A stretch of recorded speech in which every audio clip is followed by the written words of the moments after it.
Assalamualaikum warahmatullahi wabarakatuh. Perkenalkan, nama saya Dinisa Putri dengan NIM B1C125086. Saya adalah mahasiswa Universitas Halu Oleo, Fakultas Ekonomi dan Bisnis, jurusan Akuntansi. Video ini dibuat untuk memenuhi tugas mata kuliah wawasan kemaritiman di bawah bimbingan dosen pengampu Ibu Dr. Elianti Agus Mokorontit, SE MSI. Baik, pada video ini saya akan menjelaskan materi tentang tantangan posisi strategis Indonesia sebagai negara maritim. Indonesia adalah negara kepulauan terbesar di dunia dengan garis pantau terpanjang kedua di dunia. Wilayah lautnya lebih luas daripada daratan.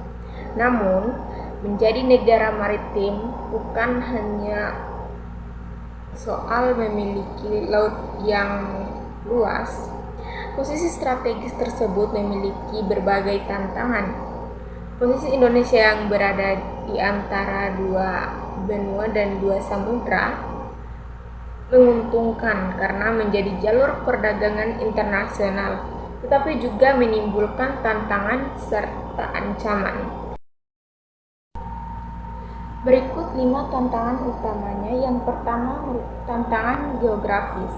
Lihat dari sisi geografis, Indonesia memiliki wilayah yang sangat luas, terdiri dari 13.487 pulau dengan garis pantai mencapai 81.000 km.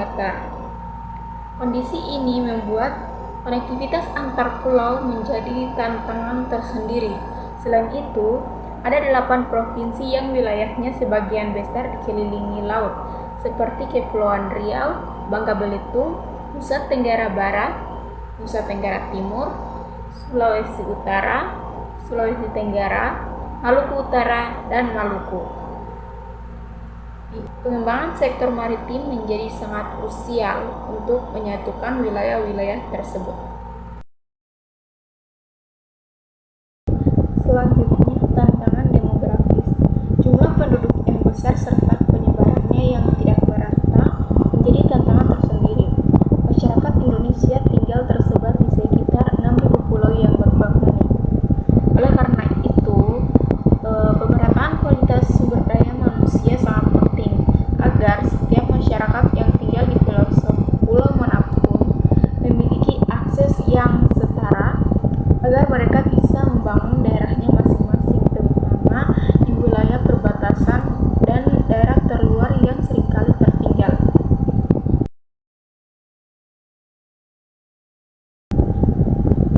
Selanjutnya, tantangan ekonomi regional dan anggaran pemerintah. Keseimbangan ekonomi antar wilayah masih terlihat jelas.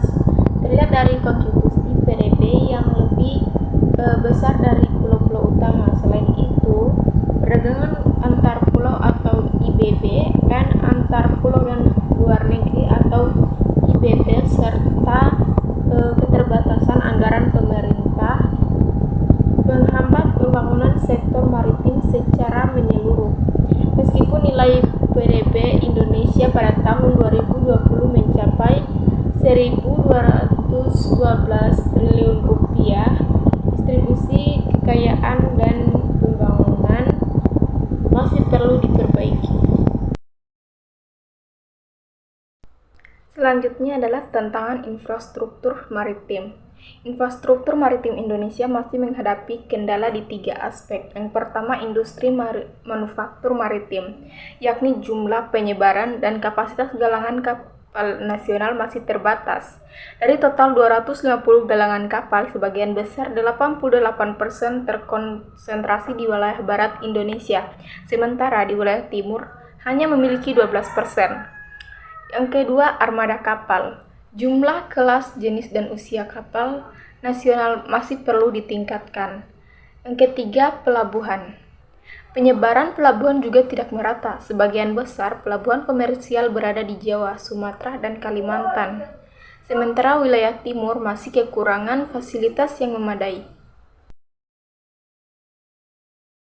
Yang kelima adalah tantangan keamanan maritim. Dengan luas perairan dan banyak jalur pelayaran internasional, Indonesia memiliki tanggung jawab besar dalam menjaga keamanan laut. Ancaman utama yang dihadapi meliputi penangkapan ikan tanpa izin, pembajakan laut, perdagangan manusia, penyeludupan barang haram. Nah, untuk mengatasi masalah ini diperlukan penguatan kapasitas angkatan laut kepolisian dan lembaga penegak hukum kelautan lainnya.